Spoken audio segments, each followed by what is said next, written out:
अब्दुल्ला साहब अस्सलाम वालेकुम सर। अच्छा, आज एक बड़ी दिलचस्प बात देखने को मिली, सबको बड़ी हैरत, खुशगवार हैरत हुई कि ये सुप्रीम कोर्ट की जो कार्रवाई है, पार्लियामेंट की कार्रवाई तो हमने देखी है स्क्रीन पर, लेकिन सुप्रीम कोर्ट की जो कार्रवाई थी, कोई केस कैसे चलता है, कैसे पुटअप होता है, जजेस साहिबान क्या रिमार्क्स दे रहे होते हैं, किस तरह से दलाइल हो रहे होते हैं, ये सब कुछ देखा। अच्छा, बुनियादी सवाल पहला मैं आपसे करूंगा, फिर मैं ये एक्ट ऑफ पार्लियामेंट और लॉ की भी डिस्कशन आप जो आज बात हुई है उस पर भी डिटेल में बात करूंगा। लेकिन सर, बंदियाल साहब को क्या वजूहात थी कि वो फुल कोर्ट नहीं बना रहे थे, या वो तमाम जजेस को इन्वॉल्व करके फुल कोर्ट बना के मुख्तलिफ केसेस थे, कई चीज़ों का मुतालबा किया जाता रहा पिछले 1-1.5 साल के अंदर। आज जो नए चीफ जस्टिस साहब थे उन्होंने प्रैक्टिस एंड प्रोसीजर बिल पर ही फुल कोर्ट बना दिया, इस पर क्या कहेंगे सर?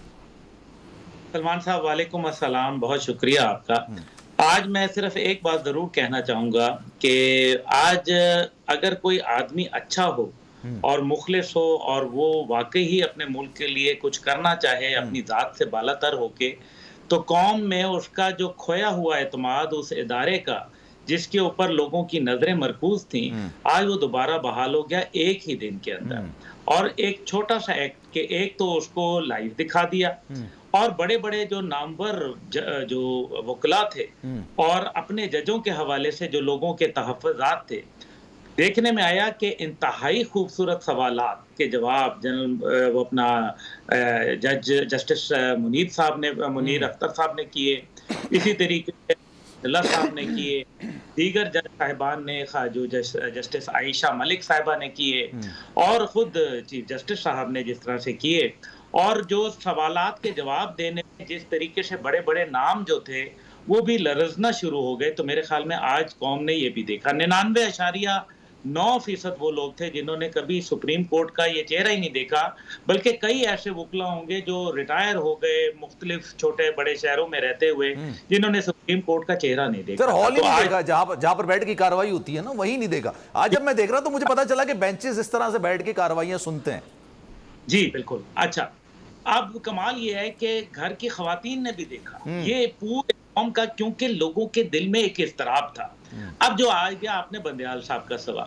बंदियाल साहब का सीधा सीधा जवाब ये है कि बंदियाल साहब पॉलिटिसाइज हो गए थे और उनकी तवज्जो जो थी वो तमाम पॉलिटिकल मैटर्स के ऊपर हो गई, और वो जो बातें जिस तरीके से सुप्रीम कोर्ट से बाहर आना शुरू हो गई, क्या था अगर आप लाइव दिखा देते, क्या था कि अगर आप फुल कोर्ट बना देते, अगर आपको ये शक था कि डिसेंट नोट आता आपके मुखालिफ के अंदर आता तो कोई फर्क नहीं, आज भी आ सकता है। ये नहीं है कि 3 अक्टूबर को जब ये दोबारा इस केस की समाअत होगी तो जरूरी नहीं है कि फैसला वो आए जो मतलब पटिशनर की मर्जी का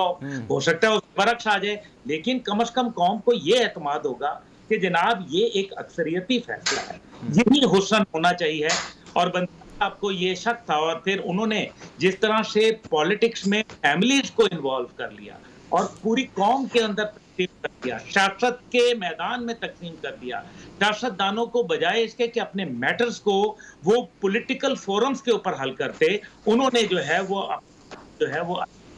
लाए और हेड बनाना शुरू कर दिए। जज साहिबान को ये होता था कि किसके नाम का जो है वो क्या चलेगा और किस तरह से चलेगा। देखिए ना, आप शो मोटो के अंदर बड़ा वाजे एक बात है कि एक जज साहब हैं वो शो मोटो लेते हैं, और फिर आपने उसका जो आज वहाँ रेफरेंस भी दिया गया, बहुत बड़ा वो रिकॉर्ड केस था जहाँ 6.5 बिलियन का हमें जो है वो टीका लगा। फिर स्टील मिल का भी एक आपको याद होगा कि वहां भी शो मोटो था। लेकिन असल मसला ये है कि अगर आप 2 सीनियर जज साहिबान के साथ मशावरत करके शो मोटो ले ले तो इसमें कौन सी ऐसी बड़ी बात है। फिर हमने ये भी देखा माजी के अंदर कि पूरी की पूरी हुकूमत जो थी वो शो मोटो पे चल रही थी इफ्तिखार चौधरी साहब के दौर में, और उन्होंने बिल्कुल मफलूज करके रख दिया था हुकूमत को चलने का। भाई देखें, जो आइन साज और कानून साज असेंबली होती है वो बालातर हुआ करती है कानून से, वो कानून बनाती है और with in the ambit of कानून सुप्रीम कोर्ट जो है वो चलता है। मैं ये समझता हूं कि आज के दिन के अंदर कौम का खोया हुआ एतमाद बहाल हुआ।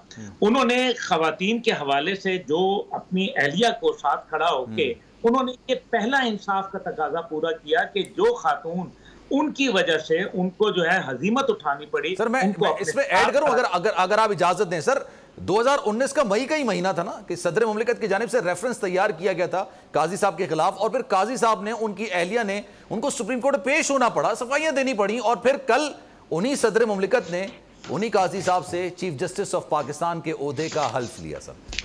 सलमान साहब, इसके अंदर एक इंटरेस्टिंग बात यह है कि अल्लाह ताला ने उनकी मुद्दत मुलाजमत खत्म कर दी थी, लेकिन ये हजीमत उनको दिखानी थी कि जिसके खिलाफ उन्होंने किया उसी के साथ जो है उनको हलफ लेना पड़ गया। क्या इज्जो मुंतशा व तज़िल्लो मुंतशा, बेशक सर, बेशक, क्या बात है सर, बेशक। प्रोटोकॉल क्या, अपनी प्राइवेट गाड़ी में आए, वहां गार्ड ऑनर नहीं लिया, उन्होंने जो है वो कहा कि अवाम के लिए अच्छी बातें कही कि लोग बेचारे इंसाफ के हसूल के लिए आते हैं, इन पे अपना खुशी से नहीं आते, अपनी मर्जी से नहीं आते, किसी वजह से आते हैं सर। बड़ा अच्छा जुमला था ये चंद चीजें हैं जो मैं समझता हूं कि अगर ये इस डगर पे चल पड़ी तो वो जो सबसे बड़ा ऐवान जो इंसाफ था, जो तहरीके इंसाफ में बदल गया था, वो शायद दोबारा ऐवान इंसाफ के अंदर अपना जो मुकाम है वो हासिल कर पाए। बिल्कुल, पूरी दुनिया के अंदर आज पाकिस्तान का चर्चा हो रहा है, सिर्फ पाकिस्तान में नहीं, आज पूरी दुनिया के अंदर पता चल रहा है। और मैं ये समझता हूं कि अब जब रेटिंग आएगी अदलिया की तो इंशाअल्लाह ताला आपको अदलिया के जो मामलात हैं उसमें बेहतरी नजर आएगी। और 58,000 केस जो है, मैं चीफ जस्टिस साहब से मुल्तमिस हूं कि 58,000 केस जो हैं उनको कम कीजिए, लोग आपको दुआ देंगे, पाकिस्तान में आप हीरो के तौर पर याद रखेंगे। ये आपके लिए डेफिनेटली सर। सब्सक्राइब करें और बेल दबाएं ताकि कोई खबर रह न जाए।